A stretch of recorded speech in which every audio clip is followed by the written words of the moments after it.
రాష్ట్రంలో ఉన్న ఉప ముఖ్యమంత్రి కానీ వారు మాట్లాడిన భాష కానీ వారి తీరు కానీ ఒకసారి ఆలోచన చేయమని చెప్పి రాష్ట్ర ప్రజలందరినీ కూడా కోరుతున్నాను మీ ద్వారా. ఎందుకు ఈ అంశాన్ని చెప్తున్నానంటే, మంత్రి అంటాడు 5 కోట్ల మంది ప్రజలు ఉంటే 1 కోటి మంది సంతకాలు ఎలా పెట్టారు అని అడుగుతున్నాడు. రాష్ట్రంలో ఎంతమంది ఓటర్స్ ఉన్నారో తెలుసా ఆయనకి? అంటే మేజర్లు ఎంతమంది ఉన్నారో తెలుసా ఆయనకి?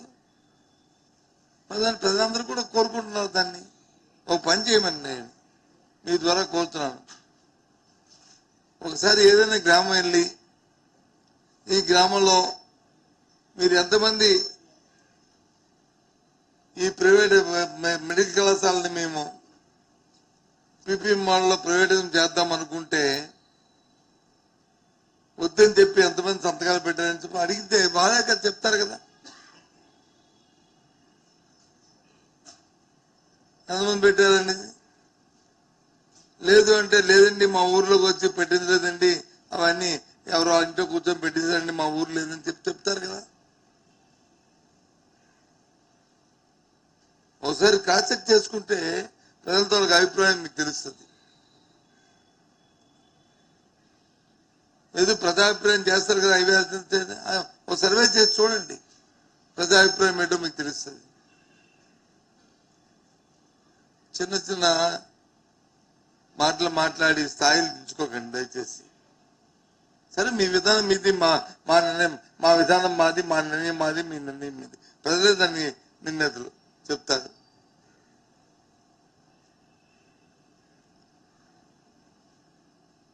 దాని మీద మా అధ్యక్షుడు ఏం చెప్పారు?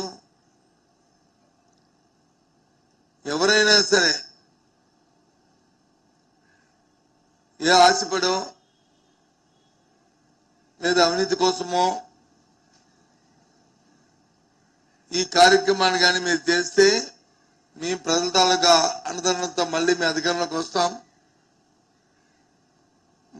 ఈ విధానాన్ని రద్దు చేస్తాం, అవినీతి పాల్పడిన వాళ్ళపై ప్రభుత్వపరంగా చర్యలు తీసుకుంటాం, కఠిన చర్యలు తీసుకుంటాం అని చెప్పారు. ఎస్, మళ్ళీ చెప్తున్నాం, ఆయన చెప్పిన మాటనే మళ్ళీ చెప్తున్నాం. ఒక బాధ్యత ప్రతిపక్ష నాయకుడిగా ఈ రాష్ట్రంలో మా పార్టీ తాలూకా విధానం అది, మా పార్టీ నిర్ణయం అది చెప్తున్నాం. నాకు అర్థం అవట్లే. చెప్తే బెదిరిస్తామని చెప్తున్నారేంటి? బెదిరించమేంటి? బెదిరింపెట్టి నాకు అర్థం అవట్లేదు.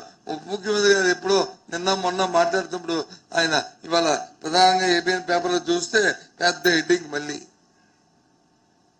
బెదిరింపులు వద్దని. బెదిరింపెట్టి ఎస్, ఎవరైనా సరే అవినీతి దీని విధానంలో అవినీతికి పాల్పడి కార్యక్రమాన్ని ఎవరైతే చేస్తున్నారో, ప్రజా ఆరోగ్యాన్ని మీ స్వలాభం కోసం ఎవరైతే దీన్ని చేయాలని చూస్తున్నారో తప్పకుండా వారి మీద కఠిన చర్యలు మా ప్రభుత్వం తీసుకోవడం జరుగుతుంది అని మళ్ళీ చెప్తున్నా. దానికి ఏంటి మాట్లాడతారో అర్థం అవట్లే. ముఖ్యమంత్రి రూపకు మాట్లాడుతున్నారు, ఉప ముఖ్యమంత్రి సంబంధిత మంత్రి రూపకు మాట్లాడుతున్నారు.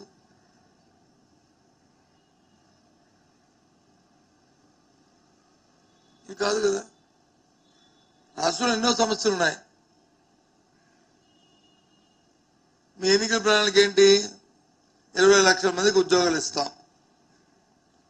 20 లక్షల మంది ఉద్యోగాలు ఇస్తారో చేస్తారో తెలియదు, కానీ ఏం చేస్తారో మాకు తెలియదు. కానీ ఈరోజు కేంద్రంలో తీసుకొచ్చిన ఉపాధి హామీ చట్టాన్ని దాని తాలూకా ఆబ్జెక్టివ్ని మార్చడం వల్ల గ్రామీణ ప్రాంతంలో ఉపాధి కరువైపోతుంది. మళ్ళీ 25 సంవత్సరాలు మళ్ళీ ఈ రాష్ట్రం వెనక్కి వెళ్ళిపోబడుతుంది.